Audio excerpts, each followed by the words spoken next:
Good afternoon, students. In that last lecture, I have seen that the endocrine system, and now this lecture we have seen the sense organs. In that sense organ, which are the sense organs? Sense organ कोणकोणते बॉडीमध्ये हे सांगा मला पहिल्यांदा. आता तुम्ही सांगू शकत नाही त्यामुळे मीच सांगतो. Eyes, ears, nose, tongue and skin, this are the sense organs of the body. Next बघा, आता सेन्स ऑर्गन म्हणजे थोडक्यात काय रे, हे तर नाही दिलेलं पण तुम्हाला मी इन जनरल सांगतो. हे एक स्पेशलाइज्ड ऑर्गन असतात. सेन्स ऑर्गन हे सेन्सरी ऑर्गन्सपासून बनलेले असतात. आणि हे कशासाठी, सेन्स ऑर्गन आपल्याला कशासाठी मदत करतात तर perceive and respond to our surroundings. म्हणजे तुमच्या लक्षात आलं का, प्रिसिव्ह म्हणजे काय, तर तुम्ही प्रिसिव्ह म्हणजे थोडक्यात ऐकणे असं पण नाही म्हणता येणार, पण रिसिव्ह जसं तसंच प्रिसिव्ह तुम्ही लक्षात घ्या. आणि and respond to our surroundings म्हणजे तुमच्या सराउंडिंगला रिस्पॉन्ड करण्यासाठी सुद्धा सेन्स ऑर्गन्स तुम्हाला मदत करतात. आता सेन्स ऑर्गन कोणकोणते तुम्हाला मी मगाशी सांगितले, तर eyes, ears, nose, tongue and skin. आता सेन्स ऑर्गनमध्ये आपण आता अजून तुम्हाला इन जनरल सांगतो. तर सेन्स ऑर्गनमध्ये human are able to see, आईजमुळे ह्युमन म्हणजे बघू शकतो. Then smell, hear, taste and touch or feel. The 5 sense organs are the eyes for seeing, nose for smelling, ears for hearing, tongue for tasting and skin for touching और feeling. तुमच्या लक्षात आलं असेल. आता आपण फंक्शन ऑफ स्किन बघूया. स्किनच्या फंक्शनमध्ये काय सांगितलं आहे, तर आता स्किन फंक्शन काय करते तर तुमच्या थोडक्यात सगळं लक्षात आलं पाहिजे. आता इथं ह्यांनी सांगितलं आहे भरपूर. It protects deeper delicate organs of the body from injury and infection. आता डेलिकेट म्हणजे काय तर नाजूक. आपल्या बॉडीमधले जे नाजूक ऑर्गन आहेत ते त्यांना प्रोटेक्ट करण्यासाठी स्किन ही उपयोगी पडते, किंवा इंजुरी और त्यांना इन्फेक्शन और इंजुरी होण्यापासून वाचवते काय तर स्किन. म्हणजे थोडक्यात तुमच्या लक्षात आलं पाहिजे, आपण जर पडलो तरी आपल्याला पहिल्यांदा स्किनला लागतं.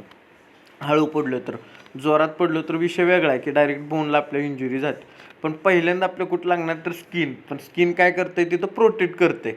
पहिल्यांदा ढाल म्हणून स्किनच आहे आपल्याला, आलं लक्षात. नेक्स्ट बघा, skin contains end organs of sensory nerves. हा एंड ऑर्गन आहे सेन्सरी नर्व्समधला. नेक्स्ट एंड ऑर्गन म्हणजे तुम्हाला कळतच असेल, आपण बघताना पण आपल्याला ह्युमनमध्ये पहिल्यांदा स्किनच दिसते. नेक्स्ट बघा, the skin are absorb oily substance and drug. आता स्किन हे ऑइली सबस्टन्स ॲब्सॉर्ब करते अँड ड्रग्स. आता ड्रग्स ॲब्सॉर्ब करणे म्हणजे थोडक्यात काय तर स्किनवर सुद्धा काही ड्रग्स ॲब्सॉर्ब होणारे आहेत, किंवा आपण ऑइंटमेंट वगैरे यूज करतो, ॲप्लाय करतो ते त्या फॉर्ममध्ये. नेक्स्ट बघा, it gives origin to hairs and nails. आता ओरिजिन म्हणजे काय तर सुरुवात तिथं म्हटलं जाणार. आता हे हेअर्स अँड नेल्स हे स्किनपासूनच त्यांची ही होते, सुरुवात होते. नेक्स्ट बघा, स्किन सिक्रेट ऑइली सिक्रेशन. मगाशीच आपण बघितलं. Skin helps to excretion of waste materials such as fatty material and water in the form of sweat. म्हणजे water in the form of sweat म्हणजे घामाद्वारे स्किन हे थोडक्यात एक्सक्रिशनला सुद्धा मदत करतं. नेक्स्ट बघा, skin contains 7 dehydrocholesterol which is converted into vitamin D by the action of sunlight. म्हणजे आपला एक कन्सेप्ट आहे, उन्हात उभा राहायचं कोवळ्या, त्याच्यामुळं आपल्या बॉडीमध्ये व्हिटॅमिन डी येतं. तर ते व्हिटॅमिन डी हे म्हणजे ऊन आपल्या बॉडीवर पडल्यानंतर ते कन्वर्ट कोण करत असतं तर 7 डिहायड्रोकोलेस्ट्रॉल.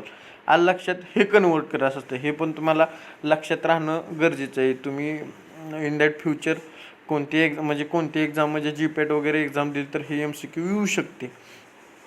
नेक्स्ट बघा, skin gives protection against ultraviolet radiation. म्हणजे उन्हापासून सुद्धा आपल्याला स्किन ही प्रोटेक्ट करत असते. Skin subcutaneous tissue act as a storage of water and fats. Water and फॅटच्या स्टोरेजसाठी सुद्धा स्किन आपल्याला उपयोग पडते थोडक्यात. आणि skin plays important role in regulation of body temperature. आपल्या बॉडीचं टेम्परेचर रेग्युलेट राहण्यासाठी स्किन ही खूप उपयोगी पडते. म्हणजे तुमच्या लक्षात आलं असेल स्किनचे फंक्शन काय आहे. पहिल्यांदा ते बॅरियर म्हणून ॲक्ट होते, प्रोटेक्शन म्हणून, देन इम्युनॉलॉजिकल म्हणून, देन बघा सिक्रिशन म्हणून होते, त्यानंतर थर्मोरेग्युलेशन म्हणून होते, सेन्सिटिव्हिटी म्हणून होते, देन ॲब्सॉर्प्शन म्हणून होते. आलं लक्षात तुमच्या. नेक्स्ट आपण बघणार आहेत स्वेट ग्लँड्स. आता स्वेट ग्लँड्स म्हणजे काय बघा, तर sweat glands are a small tubular structure of the skin that produce sweat. आलं लक्षात. आता स्वेट म्हणजे तुमच्या लक्षात आलं असेल, स्वेट म्हणजे काय तर घाम. आलं लक्षात. मी तिथं असतो तर तुम्हाला विचारलं असतं, पण हे तुमच्या लक्षात येण्यासारखे. Sweat are smaller tubular structure of the skin that produce sweat. आलं लक्षात. Which are glands that produce a secret substance onto an epithelial surface by way of duct. म्हणजे by the way of duct म्हणजे तुमच्या लक्षात आलं. Sweat हा कशा प्रकारे असतो तोही इथं तुम्हाला लिहायचं आहे थोडक्यात. This consist of tube originating of dermis and open the surface by an opening called sweat pore. म्हणजे त्याला स्वेट पोअर असं म्हटलं जातं. The glands secrete sweat. Cornea has no blood supply but they are nourished from aqueous humour. आता function बघा, sweat ग्लँडचं function काय. It allows the light to enter the interior of the eye. म्हणजे allow करतं light कशात तर to enter म्हणजे interior of the I and because का तर ट्रान्सपरंट नेचर राहण्यासाठी. देन बघा इरिस. इरिस हा काय तर आपल्या सिलियरी बॉडीचा पार्ट. इरिस आपण नेक्स्ट लेक्चरला बघूया. ह्या लेक्चरला जे तुम्हाला शिकवलं फंक्शन ऑफ स्किन